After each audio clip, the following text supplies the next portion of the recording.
G'day everyone, Ray here from Pittwater Mowing.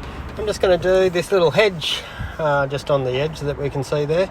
So I'm just undoing the line trimmer attachment out of the KombiSystem. You just undo that screw, pulls out really easy.